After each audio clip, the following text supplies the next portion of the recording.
د کلیسا په لومه کې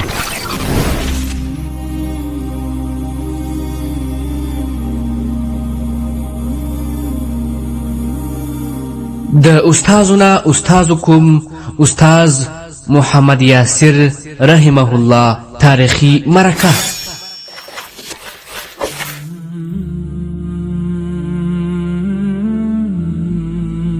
لومړی برخه.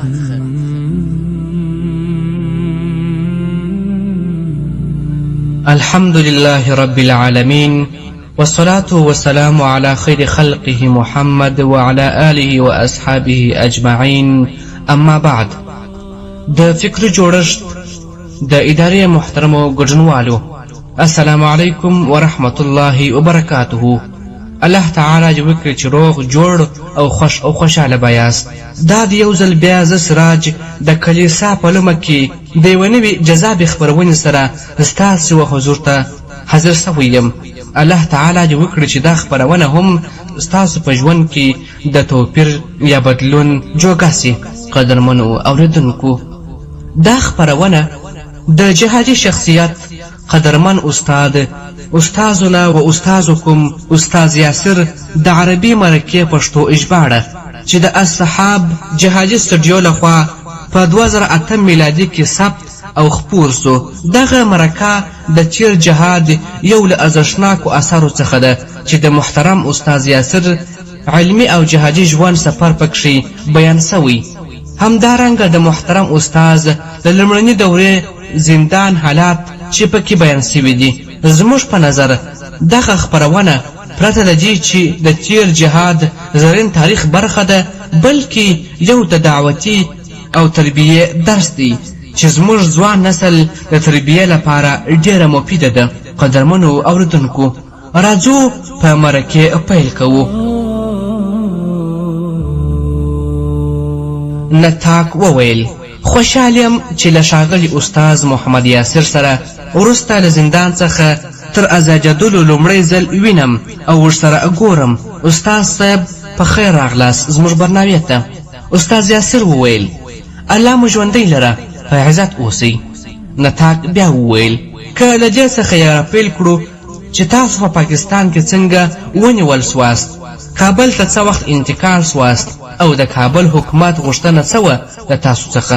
استاز یاسر وویل: الحمد لله رب العالمين والصلاة والسلام على سيد المرسلين وعلى آله وأصحابه أجمعين.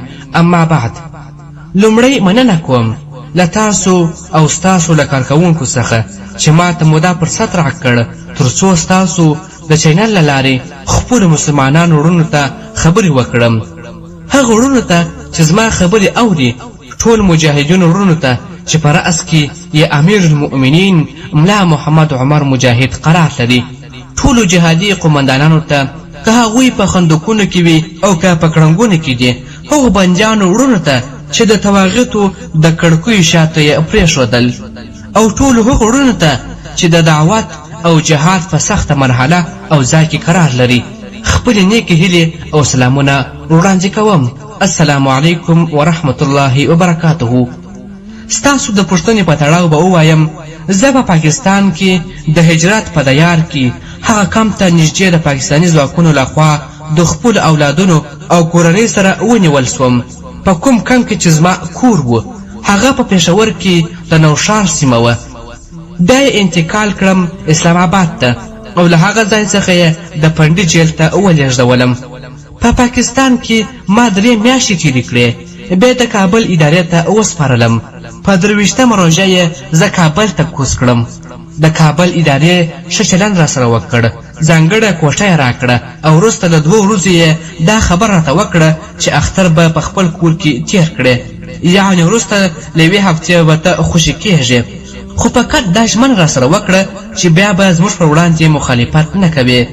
دا د عامو مسلمانانو په نظر ډېره ساده ژمنه ده، خو ما ورته وویل چې رسول الله صلی الله علیه وسلم خو دا ژمنه د باچاهۍ په مقابل کې ونه منله. تاسو یې پر ما د باچاهۍ د یوه ساده شي په مقابل کې قبلوئ؟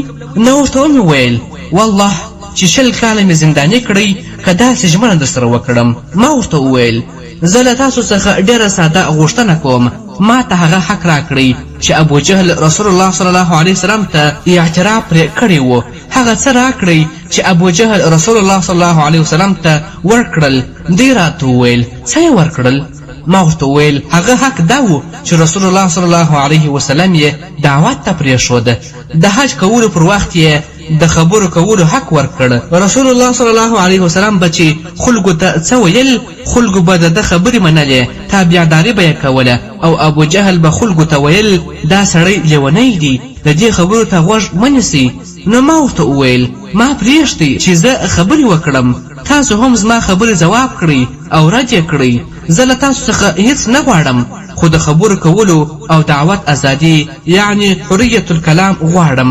هغه څه چې تاسو ته ډېر زور درکوي فقط دغه یوې خبرې ته مې پرېږدئ، هغه دا چې زه وږغېږم او خلک یې واوري. نتاک بیا وویل د دې موقف څه و؟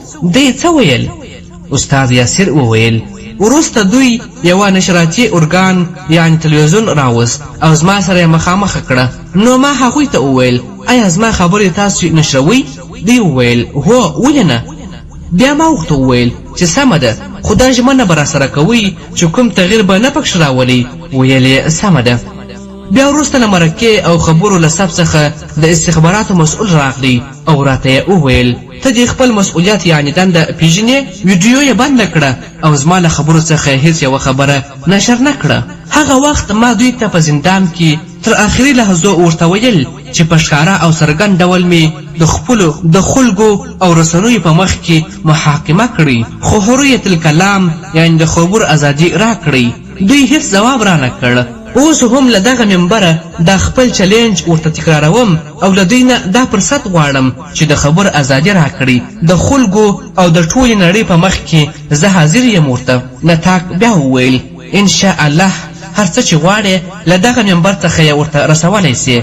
دا ستاسو په خدمت کې دی او قدرمن شیخ صاحب دا خو هغه څه و چې د کابل حکومت درنه غوښتل. که د پاکستان د جیل له دوران نه راته ووایاست چې هغوی څه در سره وکړل؟ قدرمن استاز ځواب ورکړ د پاکستان په اړه به ووایم چې د پاکستان په وس کې کوم ځانګړی شی نه و مګر دا چې د خپل بادار یعنی امریکا لخوا به امر ورته کېدی او دی به اجرا کوي.